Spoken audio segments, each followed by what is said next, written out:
વૈષ્ણવ છે 18માં. પહેલાં આપણે 17માં વૈષ્ણવ જોઈ ગયા. એમના પછી મંડળીના આવેશના કવિત છે, એટલે ગુણમાલ ભક્તમાલની જે સાંખી જે કવિત છે એ 20 સુધી ગોપાલલાલના જે ભગવતીજનો છે એમની સાંખી છે. એના પછી 21થી તો 23 સુધી મંડળીના કીર્તન વખતે ગાવાના કવિત શ્રી ડોસાભાઈએ રચેલા છે. અને એના પછી મંગળના કવિત જે છે, મંગળાના જે કવિતા આપણે સવારમાં ગાઈએ ભોરના, એ 24થી 29 સુધી રચેલા છે. એના પછી 30 નંબરના કવિતથી પ્રભુ શ્રી ગોપેન્દ્રલાલના સેવકોની વાર્તા શરૂ થાય છે. તો હું ત્યાંથી કન્ટિન્યુ કરું છું. વૈષ્ણવ છે 18માં, હરજી અને કેશવ. પહેલાં જ સાખી આપેલી છે. રસિક રૂપ ગોપેન્દ્ર દરસ સંતન જન દીને વ્રજતે પ્રજયાનંદ કૃપા કેશવ કુકીને નાગ્ર બડો નિજ ધામ પ્રભુ તિહાપ પધારે શરણ સુધા નિજ નાવો સુસેવક કાજ સિંધારે. उतनागेश्वर ईश प्रभु को पद सिर नाये देखत हरि के शोदाश सुपेक्ष प्रगट दृढ़ पाए सुपेक्ष प्रगट दृढ़ पाए. ભાવાર્થ છે, હરજી તથા કેશોદાસ બે ભાઈ નાગોરી વાણિયા જામનગરમાં રહેતા. તેમના ઉપર શ્રી ઠાકોરજીએ કૃપા કરી. જામનગરમાં નાગેશ્વર મહાદેવના દર્શન કરી ને પછી બંને ભાઈ જમતા. તે નાગેશ્વરે પ્રગટ થઈને આજ્ઞા કરી કે જે શ્રી ગોપેન્દ્રજી સાક્ષાત પૂર્ણાનંદ પુરુષોત્તમ છે, તેમનું શરણ તમે ગ્રહણ કરો. ફરીથી સાખી છે. अपने घर आनंद हरजी केशव हारे गुण सन मुख गोपेंद्र निश्चय मन निर्धारे. पयो प्रभु कर कहाँ रही कान्यलोक कुल काढ़ी सेवा शुभ पद गुण ग्रही नेह निर्मल गति काढ़ी. निर्मलता नित निज जनपति प्रत्यप्रीत प्रकाशी घर जीवन सुधन्य अनुभव रूपयुपासी અનુભવ રૂપયુપાસી. એટલે પહેલી સાંખીમાં પ્રભુએ એટલે મહાદેવજી જે તેઓ માનતા હતા એમણે આજ્ઞા કરી કે તમે પ્રભુ શ્રી ગોપેન્દ્રલાલના શરણે જાઓ. અને બીજી સાંખીમાં કહે છે કે બંને ભાઈ શ્રી ઠાકોરજીને શરણે આવ્યા અને સર્વ સમર્પણ કરી દીધું. શ્રી ઠાકોરજીની સેવામાં રહ્યા. પાછળથી શ્રી ઠાકોરજીએ તેમને વીમાનો ધંધો કરવા કહ્યું અને તેથી રાજનગરમાં વીમાનો ધંધો એમણે શરૂ કર્યો. ગમે તેટલું ભગવદ અર્થે વાપરે પણ 10,000 કાયમ રહેતા, ખૂટતા જ નહીં એવી શ્રી પ્રભુજીએ ગોપેન્દ્રજીએ કૃપા કરી અને તેઓ પરમપદને પામ્યા. હવે ધન્યશ્રી રાગમાં અહીંયા પદ આપેલું છે. ધણીનો ધર્મન દ્રઢ વિશ્વાસ ધર્મન દ્રઢ વિશ્વાસ ધણીનો ધર્મન દ્રઢ વિશ્વાસ સકળત જીને એક જ સેવે પુરુષે તુજ અભિલાષ ધણીનો ધર્મન દ્રઢ વિશ્વાસ સાથે ન લાવ્યો નથી લઈ જવાનું છે એનું તે દેખાસ ધણીનો ધર્મન દ્રઢ વિશ્વાસ વ્યાજ સહિત વાળે છે પાછું જોઈ સ્વજન ન નરમાશ ધર્મન દ્રઢ વિશ્વાસ. પદનો ભાવાર્થ છે કે ધણી એવા શ્રી ઠાકોરજી તેના ઉપર મનમાં દ્રઢ વિશ્વાસ રાખ. બીજા દેવની ઉપાસના છોડીને જો એને એકને જ સેવામાં આવે તો તારી સર્વ અભિલાષા પૂર્ણ થશે. એટલે કહે છે કે માત્ર પ્રભુ એક ઉપર તું દ્રઢ આશરો રાખીશ ને તો તારી સર્વ અભિલાષા પૂર્ણ થશે. જન્મતી વખતે કાંઈ સાથે નથી લાવ્યા અને મળતી વખતે પણ કાંઈ સાથે નથી લઈ જવાના. અધવચમાં પ્રભુએ જે આપ્યું છે તે જ તેને પાછું સોંપી દે. કેટલું સુંદર કહ્યું છે કે આપણે જન્મ્યા ત્યારે કશું જ નથી લઈને આવ્યા અને મરીશું ત્યારે પણ કશું જ સાથે નથી લઈ જવાના. તો પ્રભુએ જે આપ્યું છે એ બંનેની વચ્ચે એ તમારે એને જ સોંપવાનું છે. અને માણસ એ પણ નથી કરી શકતો. માણસને સંતોષ નથી. એણે જે આપેલું છે ને એમાં પણ જો એ ક્યાંક વાપરે ને તો ગર્વથી કહે છે કે મેં તો આજે આટલું કર્યું. અરે ભાઈ, એ તેનું જ હતું ને તે એને સોંપ્યું છે તો પછી એમાં ગર્વ શાન? નમ્રતાથી આપને. એને આપેલું એને જ પાછું સોંપવામાં પછી અભિમાન શાનો? સર્વસ્વ સમર્પણ કરી દે. આપણી પાસે સર્વસ્વ જે છે એનું જ છે અને એને સમર્પણ કરવામાં કોઈ સંકોચ ન હોવો જોઈએ. તે આખરે જવાનું નથી, કારણ કે જ્યારે નિષ્કંચન ભક્તની નરમાશ પ્રભુ જુએ છે ત્યારે વ્યાજ સહિત પાછું આપે છે. એટલે જો તમારા હૃદયના ભાવ સાચા હોય ને તમે હૃદયથી સમર્પણ કરો ને તો પ્રભુએ તો તમને પહેલેથી આપ્યું હતું ને તમે એને પાછું આપો ને ત્યારે તમને વ્યાજ સહિત પાછું આપે છે. તમારે જોઈએ ત્યારે પાછું આપે છે તમને. એટલા પ્રભુ દયાળુ છે. પણ તમારું હૃદય કેવું હોવું જોઈએ? નિર્મળ. અને સમર્પણનો ભાવ સ્વચ્છ હોવો જોઈએ. તો પ્રભુ તમારી વિનંતી સુને.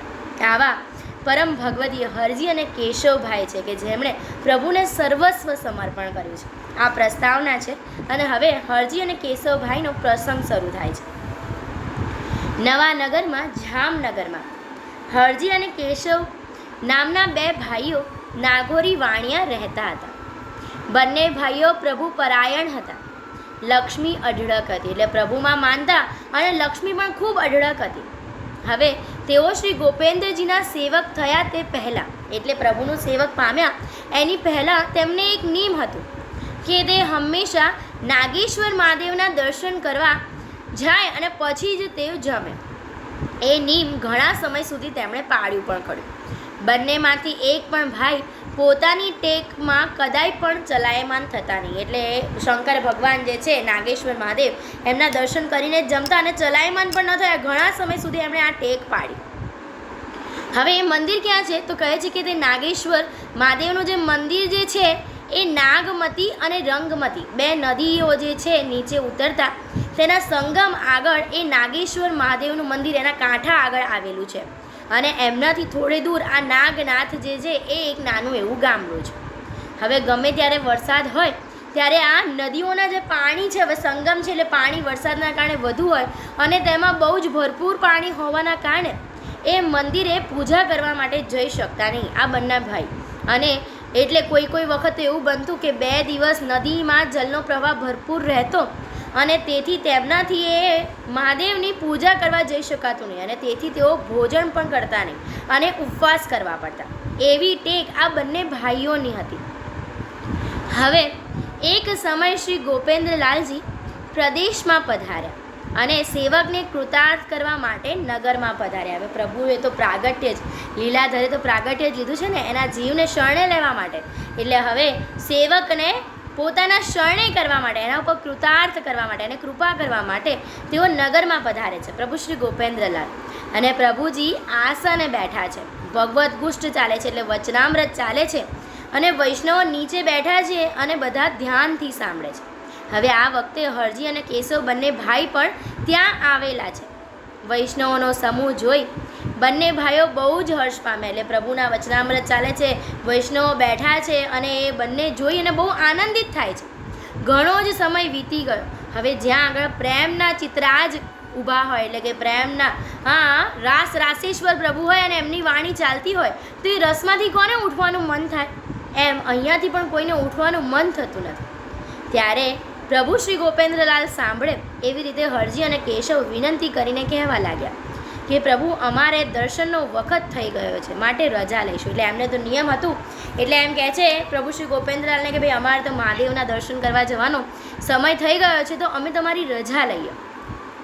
આપના ગુણનો તો પાર આવે તેમ નથી, અમો તો રંગ છીએ. હવે દીનતા છે, પ્રભુનું શરણ નથી લીધું હજી સુધી, પણ કેવી છે? દીનતા છે. કહે છે અમે તો રંગ છીએ, તમારા ગુણનો તો પાર નથી. માત્ર દર્શનથી ખ્યાલ છે કે ભાઈ આમના તો ગુણનો પાર નથી, પુષ્ટિ પુરુષોત્તમ લાગે છે, વાણીમાં મોહિત થાય છે. અને રજા કહે છે કે હવે નિયમ છે, તોડવું નથી, મનમાં એવો ભાવ છે, અને એટલા માટે કહે છે કે અમે તો રંગ છીએ પણ નિયમ છે, અને એટલા માટે અમારે દર્શન કરવા જવું પડશે. હવે ત્યારે પ્રભુ શ્રી ગોપેન્દ્રલાલ કહેવા લાગ્યા કે હું પણ તમારી સાથે આવું, મને પણ ઈચ્છા છે કે આજે હું પણ કૃતાર્થ થઈ જાઉં. પ્રભુ મશ્કરી કરતા કહે છે હવે જીવ પોતાના છે ને, લીલાના જીવ છે, પોતાને શરણે લેવા છે, એટલે આ તો લીલાધર છે, પ્રગટ્યા લાલ લીલા ભર્યા લાલ છે. એટલે પ્રભુ શ્રી ગોપેન્દ્રલાલ કહે છે કે સારું હું પણ તમારી સાથે આવું, તમે દર્શન રોજ કરીને કૃતાર્થ થાવ છો, તો આજે હું પણ કૃતાર્થ થઉં. હવે એ પોતે તો કોણ છે?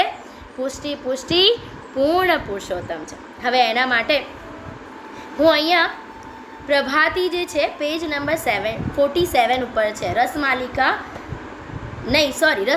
રસ તરંગ પ્રભાતી, અને એમાં પ્રભાતી નંબર 20 છે, એ હું લેવા માંગુ છું. હે જીવાલા જય જય શ્રી ગોપાલ લાલ ગ્રહે અખિલ આનંદ આયે. નારદ મુનિ શારદ સુખ શેષ શનક દાયે.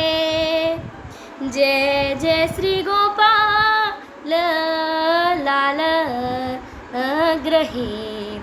ભાવાર્થ છે કે અખિલાનંદ રાસાધિપતિ, અખિલ રાસ વિહારી, ગોલોકાધિપતિ, શકલ કલા પરિપૂર્ણ, પુષ્ટિ પુરુષોત્તમ પ્રભુ શ્રી ગોપેન્દ્રલાલ. એટલે કોણ છે?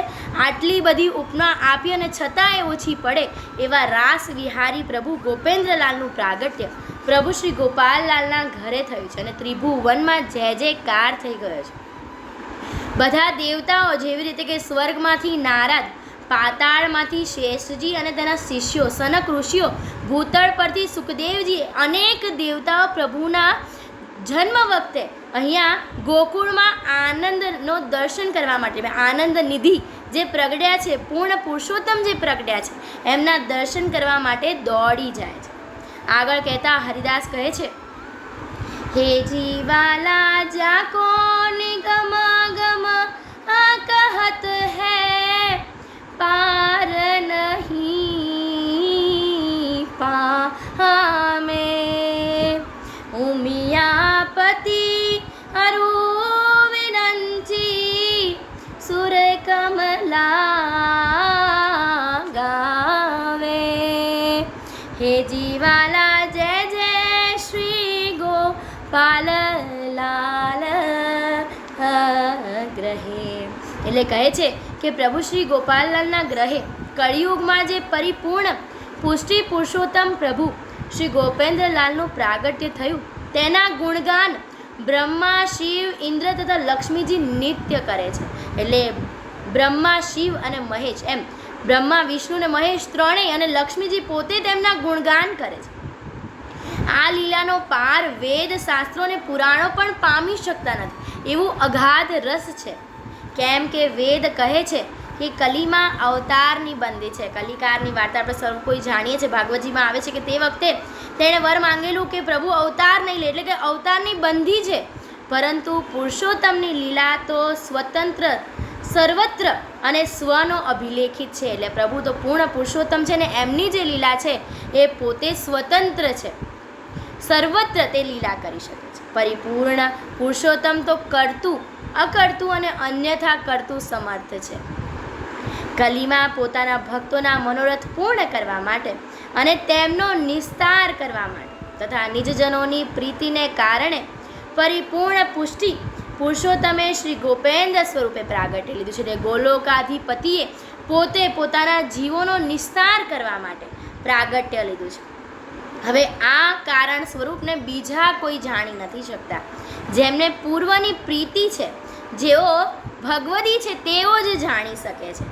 પ્રભુ એના ઉપર કૃપા કરી અને પોતે પોતાના સ્વરૂપનું તેમને જ્ઞાન કરાવે છે. એમના ભગવદી છે ને, એમની લીલાના જીવ છે, એટલે પ્રભુ એમની પાસે પોતે શ્રમ લઈને જાય છે અને પોતાના સ્વરૂપનું જ્ઞાન કરાવે છે. અને અહીંયા પણ એવું જ છે કે પ્રભુ ગોપેન્દ્રલાલ હરજી અને કેશવ ઉપર કૃપા કરવા માટે સામેથી ત્યાં ગયા છે અને એમને એમના સ્વરૂપનું જ્ઞાન કરાવવા માટે.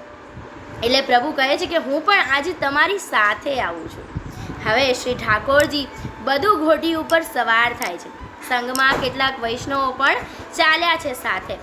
ત્યાં જઈ હરજી અને કેશવ બંને ભાઈ મહાદેવ ઉપર જળ રેડે છે. એટલે જે પ્રમાણેની એમની ક્રિયા છે એ પ્રમાણે બંને ભાઈ કરે છે અને મહાદેવજી ઉપર જે છે એ જળ રેડે છે. હવે તે સમયે પ્રભુ શ્રી ગોપેન્દ્રલાલ બધું જુએ છે અને પછી હરજીભાઈને કહે છે કે હરજી, મહાદેવ તોકું કંઈ કહે ક્યાં? એટલે મહાદેવજી તમને કંઈ કહે છે કે શું? ત્યારે લિંગ ફાટી જાય છે અને તેમાંથી મહાદેવ ભોળા શંભુ પ્રગટ થાય છે અને બંને હાથ જોડી માથું નમાવી નમ્રતાથી શ્રી ગોપેન્દ્રજીના દર્શન કરવા લાગ્યા. કેમ જાણે પ્રભુ શ્રી ગોપાલ પોતાના પ્રભુને નજરે નિરખ્યા હોય અને આંખોને તૃપ્તિ થતી હોય એમ પોતે એ ગોપેન્દ્રલાલના દર્શન કરે છે અને નમ્રતાથી નમન કરે છે. હરજીભાઈને પછી તેઓ કહે છે કે જે તમે બંને ભાઈઓ ઘણા વખતથી સુધી મારા ઘણા જ ભાવથી પૂજા કરી રહ્યા છો, તેથી હું તમારા ઉપર પ્રસન્ન થયો છું અને હવે તમને હું કહું છું કે સાક્ષાત પૂર્ણાનંદ પુરુષોત્તમ શ્રી ગોપેન્દ્રલાલ મહારાજ છે, માટે હવે તમે તેમના શરણે લો. એટલે કહે છે કે એ મહાદેવજી તો પોતે જ એક વૈષ્ણવ છે. પ્રભુના દર્શન કરતાં એ થાકતા નથી અને દર્શન કર્યા પછી જ્યારે આંખો તૃપ્ત થાય પછી તેઓ હરજીભાઈને સંબોધીને કહે છે કે તમારી સેવાથી હું પ્રસન્ન છું, પણ તમે જે સેવા કરી રહ્યા છો હવે હું તમને આજ્ઞા કરું છું કે તમે પ્રભુ શ્રી ગોપેન્દ્રલાલના શરણે જાઓ. તે તો પૂર્ણ પુરુષોત્તમ છે, પૂર્ણાનંદ છે તે, અને તમે એમનું શરણું જે છે એ ગ્રહણ કરો. કારણ કે બીજા દેવી દેવતાઓની જ્યારે તમે ઉપાસના કરો છો ત્યારે તમને કોઈ એક સુખ આપે છે, એક સિદ્ધિ આપે. તમારા જ્યાં સુધી સુકૃત છે ત્યાં સુધી તમને સ્વર્ગનું જે સુખ છે એ મળે છે, પણ જ્યારે એ તમારા પતી જાય પછી તમે પાછા અહીંયા ભૂલોક ઉપર આવી જાઓ છો. જ્યારે પ્રભુ શ્રી ગોપેન્દ્રલાલ માત્ર એક જ એવા છે જે તમને આ જન્મ મરણના પીડામાંથી છોડાવી શકે એવા રાસ વિહારી પ્રભુ છે. એ પ્રભુ જ તમને પરમપદની પ્રાપ્તિ અપાવનાર છે. અમો એટલે બ્રહ્મા, વિષ્ણુ અને મહેશ તો તેમના ગુણ ગાઈએ છીએ. આપણે જોયું ને પ્રભાતીમાં કહે છે કે અમે તો તેમના ગુણ ગાઈએ છીએ, માટે તમે બંને ભાઈ આ પ્રભુને શરણે જાઓ. એમ કહી ગોપેન્દ્રજીને નમન કરી અને પછી મહાદેવજી જે છે અંતર ધ્યાન થઈ જાય છે. હવે ત્યાંથી સર્વે ગામમાં આવ્યા છે. હરજી અને કેશવજી ભાઈ જે છે એમને પ્રભુના સ્વરૂપનું અનુભવ થાય છે અને પ્રીતિ જાગે છે અને પ્રભુ શ્રી ગોપેન્દ્રલાલનું શરણું ગ્રહણ કરે છે. આજે મારી વાતને અહીંયા જ વિરામ આપું છું. જો મારાથી કોઈ પણ ભૂલચૂક થઈ હોય તો મને દાસના પણ દાસ જાણી અને ક્ષમા કરશોજી. સર્વે વૈષ્ણવોને મારા જય શ્રી ગોપાલ.